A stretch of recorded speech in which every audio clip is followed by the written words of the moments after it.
everyone, welcome to the BC Girls Podcast. We are your hosts, Matoba, Hanfil, and Akane.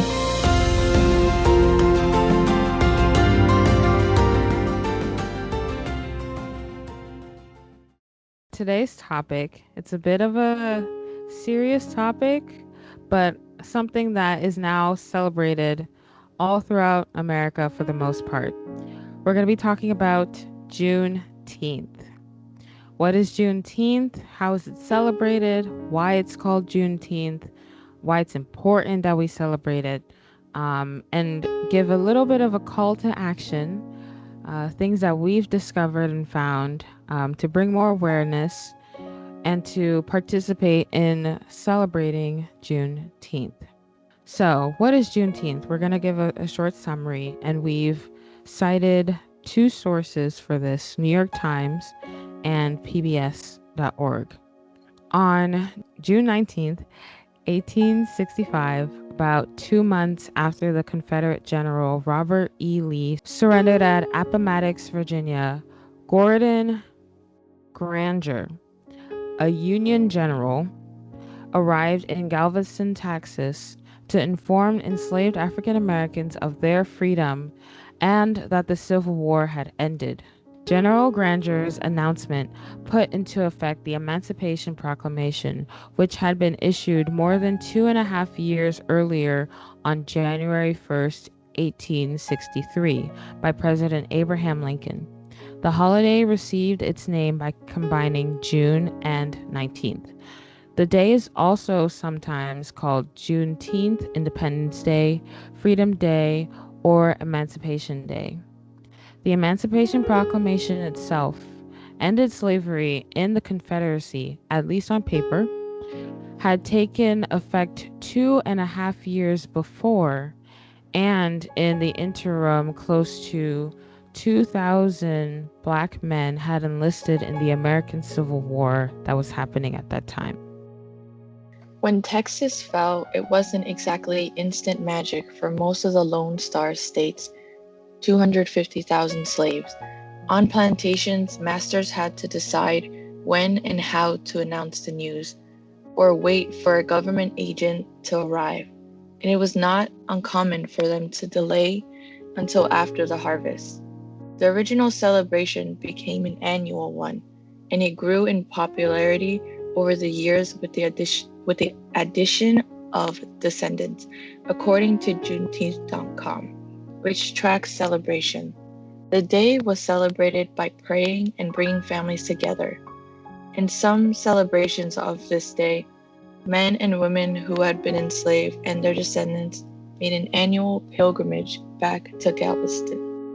Celebrations reached new heights in 1872 when a group of African American ministers and businessmen in Houston purchased 10 acres of land and created Emancipation Park. The space was intended to hold the city's annual Juneteenth celebration. Today, while some celebrations take among families and backyards where food is an integral element, some cities like Atlanta and Washington hold larger events like parades and festivals with residents, local businesses, and more.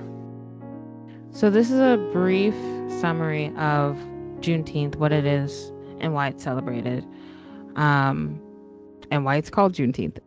And I just wanna know, how did you guys come to figure out, Juneteenth? How did we come to know or be aware of Juneteenth?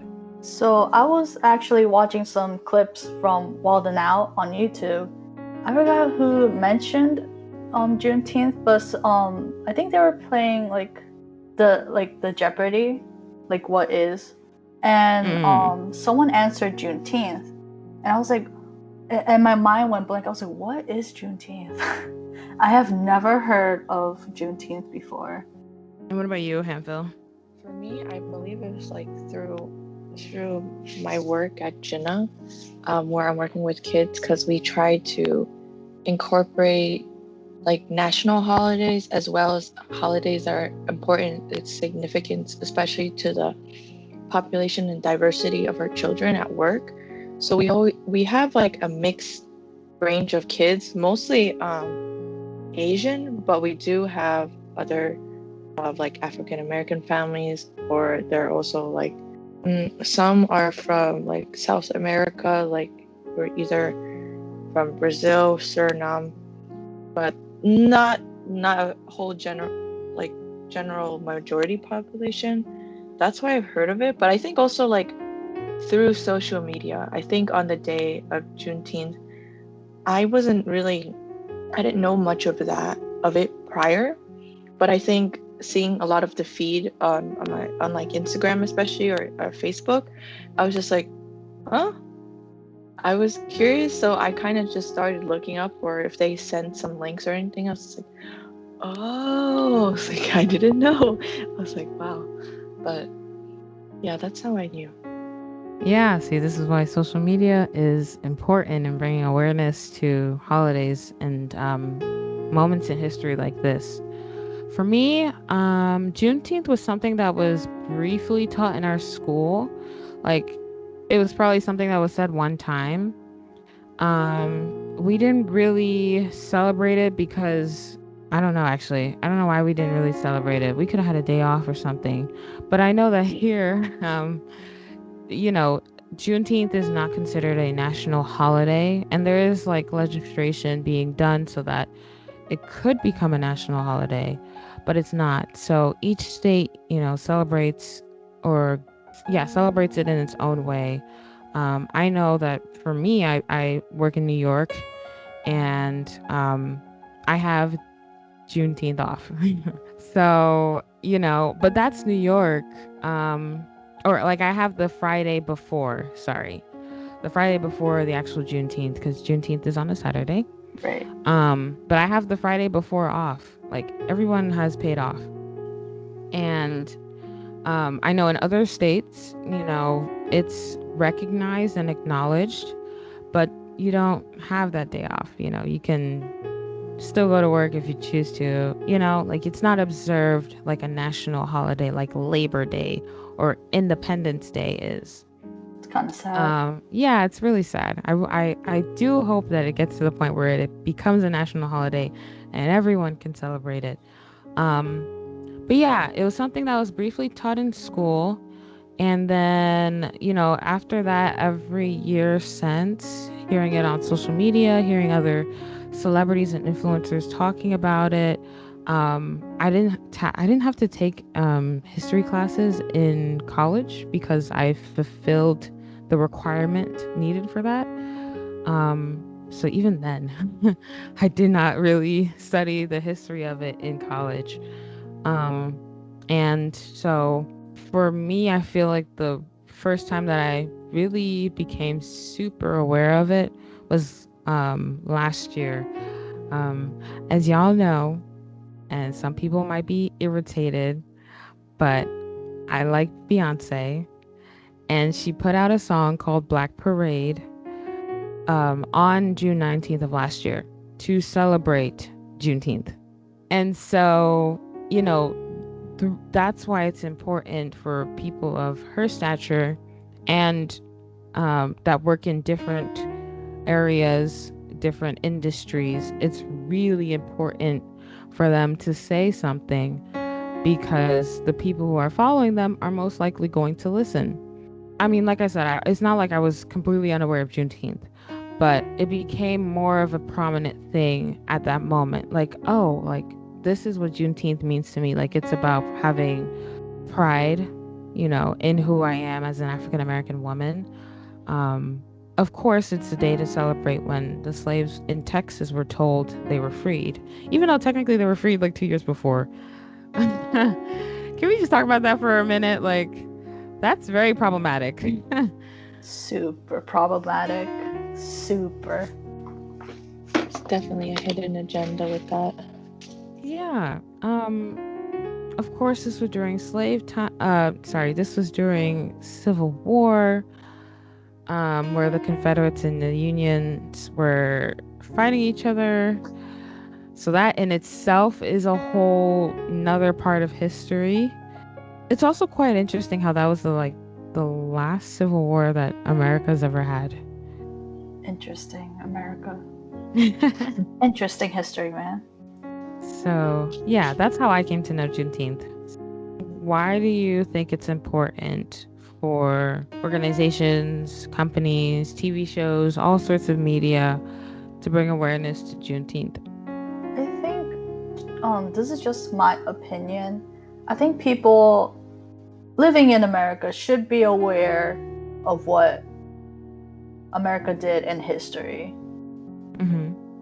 And so I feel like it's most important to at least acknowledge the facts Mm-hmm. first, and then I guess slowly, like some people may be in denial, which I don't blame, because you're maybe many people are taught that America is a great country, you know, but but besides that, every country has their own history, whether it's horrifying or maybe proud, I guess, to some people. But I feel like acknowledging Juneteenth and its history is super important. Right. And, some people are just ignorant. They don't know because they weren't taught. Um, and then the people around them don't hold them accountable to learning about Juneteenth and understanding America's history. So I agree. Yeah. For me, I think it's important because, like, I think also, in my opinion, I think it's important to know that America's not just founded on Caucasian descendants, but literally, we came into a land that was already owned by other people. It was already owned by Native Americans. We already had Latinos here. There were already like French people. There was so many groups of ethnics people here in America, and just to understand, as like Akane say, the history of like America, whether it's like the good or the bad, and that's important to know because like you need to know where you're coming from, and especially the land that you're living in. This is not just a land that we came and claimed on our own. There are so many foundations of people that came before us that I think it's in of respect that we must. Oh, and I feel like we must as like respect and acknowledge the fact of how we're able to come here up to this day, or else our history could have changed. So I think that's important to acknowledge and give that to them as well.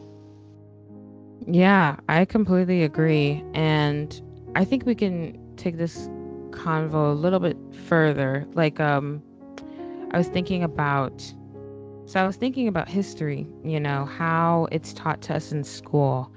And for most minorities, I don't know about people, but for most minorities, I'm sure that we are aware that there's a lot of revisionist history. History is told in our schools to make a certain group of people not feel too bad about themselves, not hold themselves accountable for what the people before them have done. And that breeds ignorance. It breeds this sort of hate that we have towards each other because there isn't a full and correct understanding of what our history is. Um, like, for instance, I actually heard this from one of my high school teachers that they didn't. I think he's from Pennsylvania. Yes, from Pennsylvania, which is not far from here. But they weren't told correctly the history of slavery. Like, they don't get really taught. That's not how you say that. They don't get the same level. There's not a consistent level of education when it comes to understanding America's history with slavery and with oppressing minorities. It's created so that, like I said before, a certain group of people don't feel too bad, don't feel that they have a responsibility or owe minorities in this country the justice that they deserve. which is another reason why it's important to celebrate Juneteenth.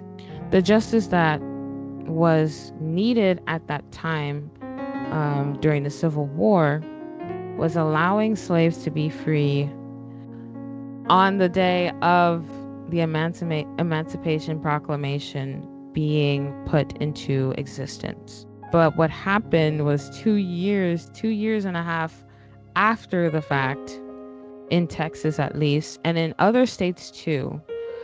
Mississippi, we see you.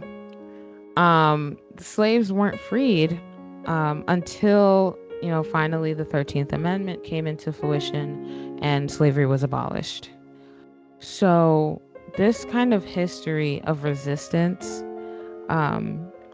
against, and just in this particular situation, against African Americans, and this kind of history against African Americans is very important to take note of, because we still see similar traces of resistance, of not wanting to change the status quo in our current society that we're living in today, that is directly in connection to what has happened in the past. So what I'm saying is, just like how slaves weren't freed until 2.5 years later, and even more, some people, as I was reading the articles, more than 5 years after the Emancipation Proclamation. Like, that's crazy. We can see the similar system set up in our justice system, with African American men being jailed at higher percentage rates than their other counterparts for similar crimes. For similar crimes done as their counterparts. It's really it's crazy. You think we would go back in our history, really learn it, and try to improve, but so much of it is just revisionist. And because of that, there's no accountability and we can't move forward. I mean, any other thoughts on that or additional things you want to say? I always ask questions why do, especially high school, why do teachers always go through the same narrative as you mentioned? You gotta inspire these kids to want to learn more. That's what school is for. Instead of repeating the same routine stories that bores the kid out and that makes the student not want to come to school / not want to learn. So I feel why does, I don't know if it's the school system, but why does it keep these important topics until you go to college? I get it that you want people to go to college, but you can't keep these topics for people in college. High school students are very smart enough to know too. They're not babies anymore. Babies are considered elementary school, 6th grade. I get it. You can't really talk about it because they don't understand. But once high school hits, you're gonna understand the whole world, the system. So I don't get it. Why do you keep these hidden topics, very important topics, during college? Yeah, no, I completely agree. Even in college, some colleges don't offer courses on African American history or African history. I mean, unfortunately, I went to school that had those kind of courses. But some universities don't even invest in those kinds of topics. Not only that, some people don't even go to college, so all they have is their high school degree. Nothing's wrong with that. But if people are choosing to opt out of college, then at least they should get a better and higher quality of education in high school and a fair understanding of the history of America. I'm sure in other countries it's different, so I can't speak on other countries, but at least here in America, that should be the bare minimum. I learned it in my education foundations class. It's called The Teacher's Wars by Dana Goldstein. And it kind of gives a history a little bit about the kind of the school system and how teachers are viewed. And as much as we would love to, I think as teachers, kind of rewrite the history or not being able to show students like things that are going on, it's kind of not their say because they have their what are the people above the teachers? I mean, like their supervisors and stuff like that, and principals and vice principals that kind of have a say of what their lesson plan, what their curriculum is like about, and they can't, as much as because I know some friends and like that are public school teachers that they try to like, fight or change it, but there's so much opposition for them that like it tires them out. And a lot of them I know have like quit being public school teachers because it's such a tough game to fight, because of the way that teachers are constantly being perceived, like not getting enough wages, we don't have enough pension, or where people like teachers are just getting kicked out, or the view and the standards that like even parents have towards teachers and the school systems, the supervisors and the board that have expectations, like it overwhelms the teachers that unfortunately it gets to them with their learning and teaching within their students as well.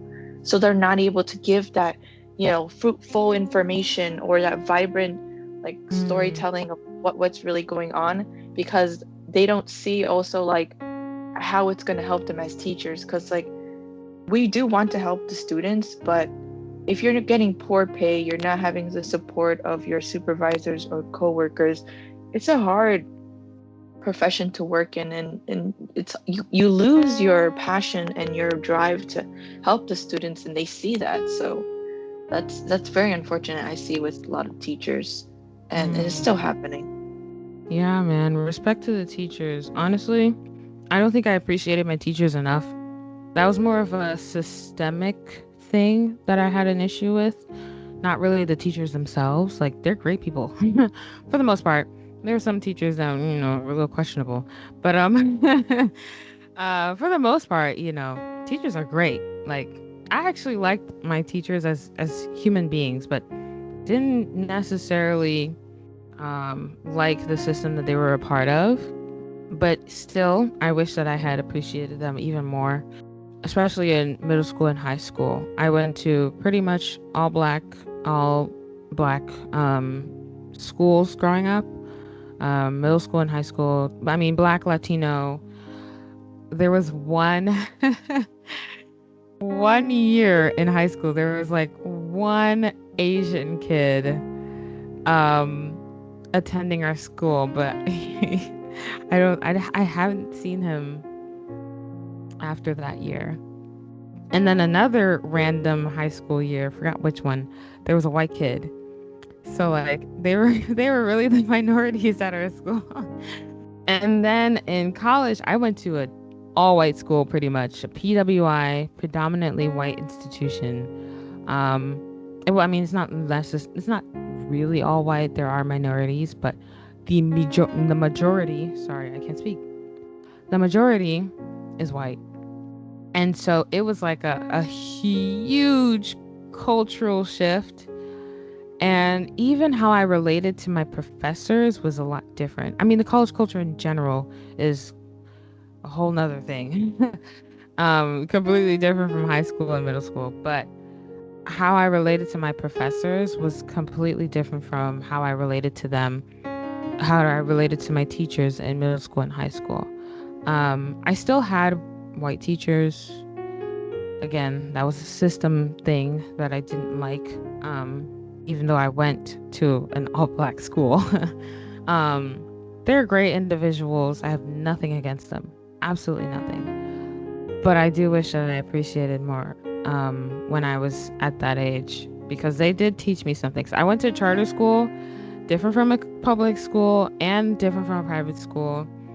We were heavily academic focused. So, like, all this stuff that we're talking about now, we've had conversations of and about in our history classes, in our daily lives, sort of thing.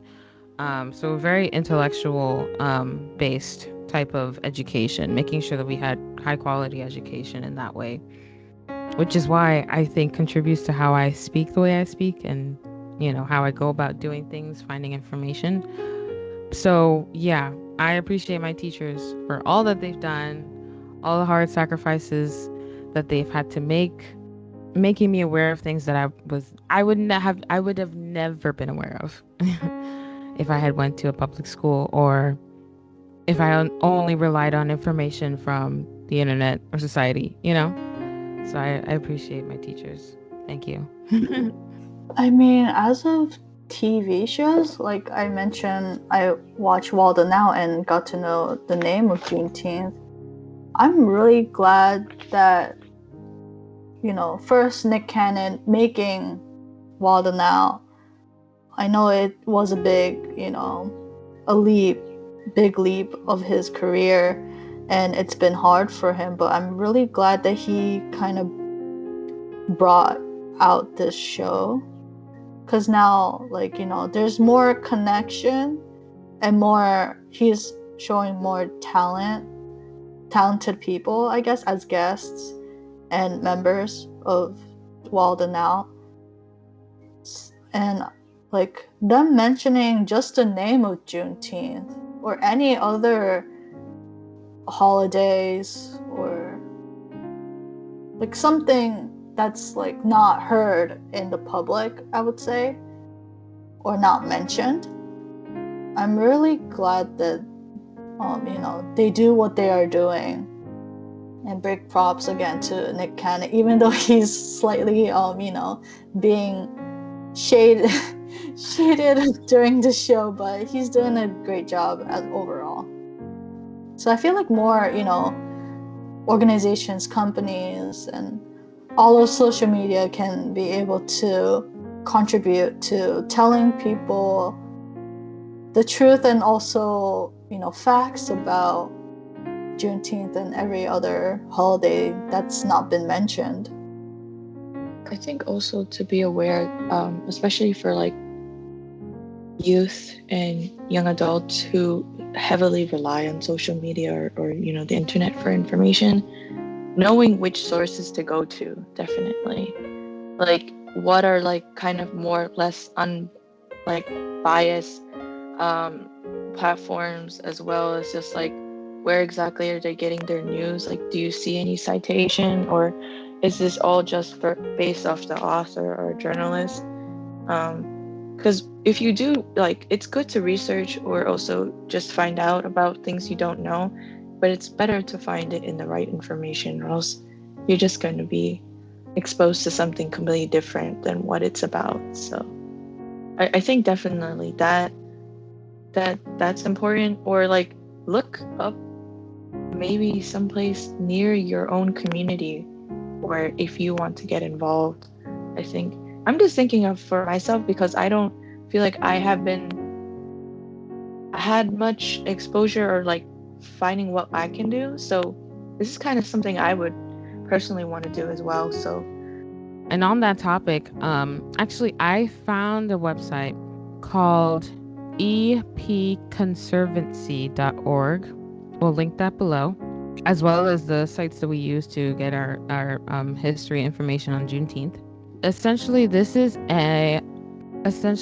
a Emancipation Park Conservancy. And what they do every year, they have an annual Juneteenth celebration. And the name of it is called #WeAreJuneteenth. So I'm sure if you put that in the search bar or on your social media sites, you'll be able to find the exact link there as well. But what they do, they have a cookout, they got music. It's a celebration. You can plan your visit there. I know this is still COVID. Not a lot of people want to be on a plane or traveling, but We Are Juneteenth is a digital platform. So it has, the opportunity to communicate, share knowledge, and acknowledge and recognize like significant contributions African Americans have made to help shape society and culture. They have a virtual celebration happening It's actually already started from June 1st to June 19th. So when this podcast comes out, it'll be close to the end of their celebration, their virtual celebration. But, Juneteenth isn't something that should only just be celebrated one day and then be forgotten about. You can donate to this conservancy. They have a YouTube channel. Check it out. Just go on their site and explore. So that concludes our Juneteenth video. Thank you for watching. See you next time. Thank you everyone for listening to today's episode. Don't forget to like and subscribe to our YouTube channel. Follow us on Instagram and Facebook at BC Girls. You can also listen to this episode on Spotify, which will be linked down below. Let's all create a better version of ourselves. Until next time.